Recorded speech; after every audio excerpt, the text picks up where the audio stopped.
hidden prayer, silent prayer, desperate prayer, bold prayer. We've covered the first three, and today we'll be diving into the fourth kind of prayer, which is the bold prayer. Now, this prayer is a prayer that is not about being loud. These are not prayers that's about being in public. The most important thing to understand about bold prayers is that they are about taking a stand. They are not flashy displays like those of the Pharisees that Jesus Christ condemned. They pray in the public for attention, but this is not what bold prayers are all about. Bold prayers are the prayers that cause you to step up to the plate when no one else will. Bold prayers are those prayers you make when you're choosing the Lord's side, even when it is unpopular.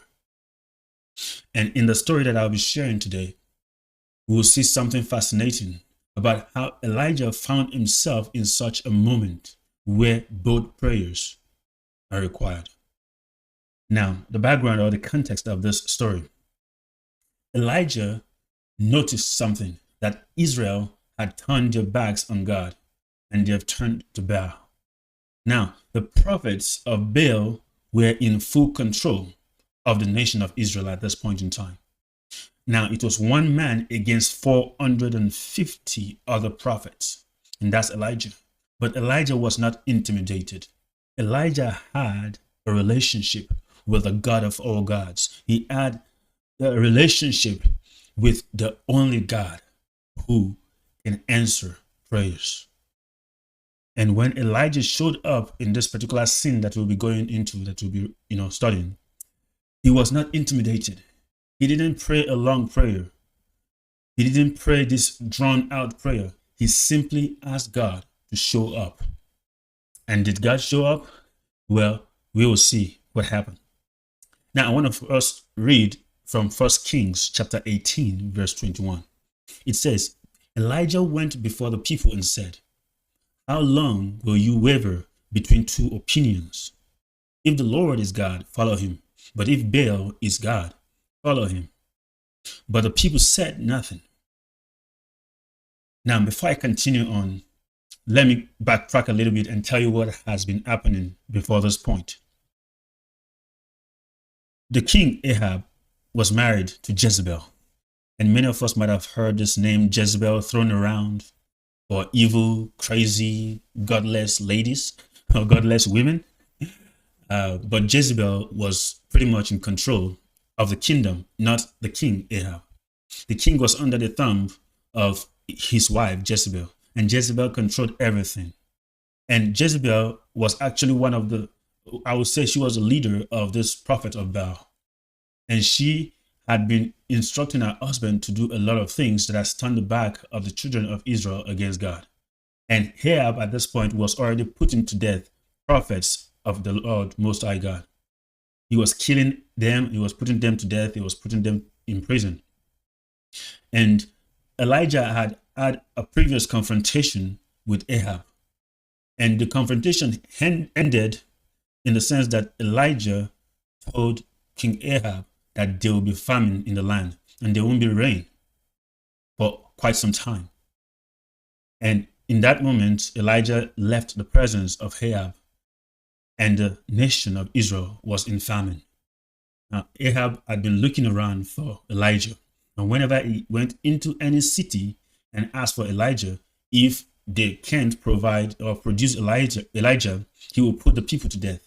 If he sent people out and the people told him, "Oh, we found Elijah somewhere," if he goes there and he doesn't see Elijah there, he kills the people or whoever gave him the information. And there was this other prophet called Obadiah. Obadiah was one of the people that was serving Ahab, and he was a godly prophet. He had been hiding a lot of prophets away from the king so that the king would not kill them. He had been protecting them. So one day, King Ahab and Obadiah were walking, going around. They were still looking for Elijah. While Obadiah was walking, he ran into Elijah. And he was like, "Wait, is that you, Elijah?" And Elijah said, "Yes." And once Obadiah recognized that it was Elijah, he bowed down to Elijah and he, worshipped him. And he told him that, wow, Ahab has been looking for you all over the place. There is no place that we've not gone to look for you. Now, at this moment, Elijah gave Obadiah a message.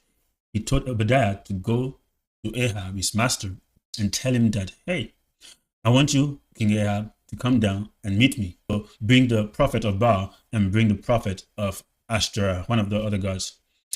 And Obadiah was surprised by this command or this instruction that Elijah had given to him. And he told Elijah that, wait, what have I done to you? What is my offense that has caused you to give me this kind of message to deliver? Obadiah was telling Elijah that I don't have a death wish. This thing you're asking me to do, to go tell King Ahab that you are here, is like a death sentence. Because if I go to King Ahab and tell him that you're here, I'm not even sure if we come here, we will find you here, because the Spirit of God might have taken you away from here to another place. And if King Ahab comes out here and with the prophet of Baal, and if you're not here and you're nowhere to be found, my head will be cut off my neck. So Obadiah was telling Elijah, I don't think I want to do this. But Elijah promised Obadiah that, you know what? I promise you, I give you my word that I will not go anywhere. I will be here when you get here. So Obadiah said, well, I respect you and I honor you as a prophet of God. I will go and deliver this message to King Ahab. So that's what happened in verse 18, in chapter 18, verse 21 of 1 Kings. It says, and when the time came, King Ahab came out to meet Elijah with all the prophets. And Elijah invited them to Mount Carmel. And that is the moment when Elijah went in front of everyone and made that statement in 1 Kings chapter 18, verse 21. He says, Elijah went before the people and said, how long will you waver between two opinions? If the Lord is God, follow him. But if Baal is God, follow him. But the people said nothing. And we see in this place that Elijah was taking a stand for God, but he was standing alone. The people of Israel were there looking at him, and he said, choose which God you want to follow. But they said nothing. He was calling on the children of Israel, on the Israelites, to choose, make a decision, take a stand. But no one stood with him. So both prayers is about choosing God. Again, I mentioned that it's not about how loud you can be. It's not about being in the public. It's about taking a stand. Both prayer is about choosing God, even when others hesitate to do so.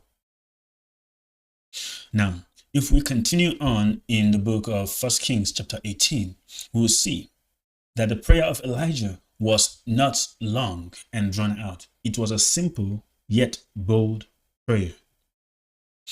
Elijah's prayer was not filled with theatrics, no shouting, no repeating words over and over like the prophet of Baal. It was based on his confidence in God. Elijah had told the people that, okay, today we will decide which God is truly the Lord. And he told them that the prophet of Baal should, get their animals to sacrifice. They should put those animals on the altar and then call on their God. They should not light up the offering. They should just put it on the altar and then pray to their God that any of the God that sent down fire would be the one true God. So they agreed to this challenge. And the prophet of Baal, they started, chanting and calling on their God. They began to cut themselves and they were bleeding. This was crazy. They were bleeding, they were cutting themselves, they were shouting, they were throwing themselves on the floor, they were rolling on the floor, covering themselves with ashes, tearing. They were just doing a lot of dramatical stuff. And even Elijah was taunting them at some point. He was like, perhaps your God is asleep. I think you should shout louder, cry even louder. Maybe that will wake up your God. And they continued to do this for several times, several hours. Nothing happened. So Elijah stepped forward and said, okay, let me try now. You all have tried to call on your God. Now maybe it's on vacation, maybe he's taking a nap. It's my turn now. So Elijah stepped forward. 1 Kings chapter 18, verse 36 to 37 says, at the time of sacrifice, the prophet Elijah stepped forward and prayed. And this was the content of his prayer. He says, Lord, the God of Abraham, Isaac, and Israel, let it be known today that you are God in Israel, and that I am your servant, and have done all these things at your command. Answer me, Lord, answer me, so these people will know that you, Lord, are God, and that you are turning their hearts back again. Now, before I go on, I just want to point out the last part there. He says, the purpose of everything that I'm doing here, the purpose of calling this challenge, the purpose of, trying to call you to answer me by fire is not for myself. It's not to make myself feel important. It's not for my own personal pride or accolades. It's so that you can turn the hearts of your people Israel back to you again. Elijah was doing this all for God, all for the people of Israel. Israel is a nation that God so much loved. Israel is the prince of God. God had chosen Israel for a very important and unique purpose. And Elijah said, what I'm doing here is to turn this people's heart back to you, God. And that is why I want you to answer me this moment. Elijah's prayer was short, direct, and fearless. He didn't beg. He only believed. He only had faith and confidence in God. Now, this kind of prayer requires a deeper level of trust in God. This kind of prayer is a prayer where everything was on the line. And for Elijah, everything was on the line for him. Now, what exactly is the miracle in this story? The miracle in this story was the fire that fell from heaven. That was the main miracle that happened here. And if we read in 1 Kings chapter 18, verse 38, it says, then the fire of the Lord fell and burned the sacrifice. The fire of the Lord fell and burned up the sacrifice, the wood, the stones, and the soil, and also licked up the water in the trench. Well, when Elijah was going to make his own sacrifice and call on God, he asked them to pour a lot of gallons of water on the altar to get the stone, the sticks, the animals, everything, to get them wet with water. They were soaked with water. And the Bible says in verse 38 that when this fire fell, it burnt up the sacrifice, the wood, the stones, the soil, and also licked up the water in the trench.